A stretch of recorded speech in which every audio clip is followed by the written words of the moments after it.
Hi friends, carrot fry ఈ విధంగా చేయండి, సూపర్ ఉంటుంది రైస్లోకి. ముందుగా క్యారెట్ని తీసుకుని నీట్గా కడిగేసి ఈ విధంగా తురమండి ఫ్రెండ్స్. ముందుగా పెనం పెట్టుకొని అందులోకి ఆయిల్ 2 టేబుల్ స్పూన్ ఆయిల్ వేసుకొని, నాకు ఆ విధంగా అయితే లెక్క తెలుసు, అందుకని నేను ఇలా వేసుకుంటున్నా.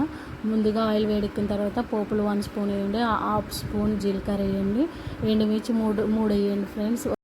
ఒక బద్ద ఉల్లిపాయ వేయండి ఫ్రెండ్స్. బాగా మిక్స్ చేయండి. బాగా కలిపిన తర్వాత ఒక 5 మినిట్స్ కలపండి ఫ్రెండ్స్. అవి బాగా వేగుతాయి కదా, మీకు ఆరెంజ్ కలర్లో అన్న తెలుస్తుంది. సో కరివేపాకు కూడా యాడ్ చేయండి ఫ్రెండ్స్. మీకు కొంచెం ఆరెంజ్ కలర్లో వచ్చినట్టుగా వస్తుంది, అప్పుడు వేగినట్లు లెక్క వస్తుంది. సో పసుపు కూడా యాడ్ చేయండి ఫ్రెండ్స్, 1/2 టీ స్పూను.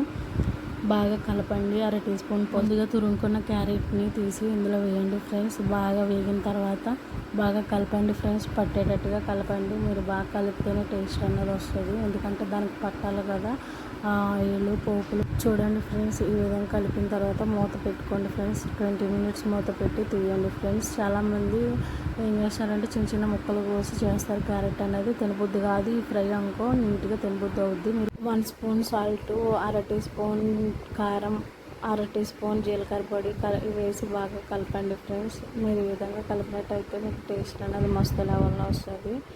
బాగా మిక్స్ చేసిన తర్వాత మూత పెట్టండి ఫ్రెండ్స్. మూత పెట్టి 10 నిమిషాల తర్వాత మళ్ళీ తీయండి, మళ్ళీ కలపండి. అట్లా వదిలేసారంటే మాడిపోతుంది ఫ్రెండ్స్.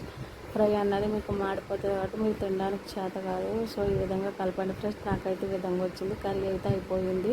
నా వీడియోలు నచ్చినట్టయితే మీరు లైక్ చేయండి, కామెంట్ చేయండి, సబ్స్క్రైబ్ చేయండి ఫ్రెండ్స్. Thanks for watching.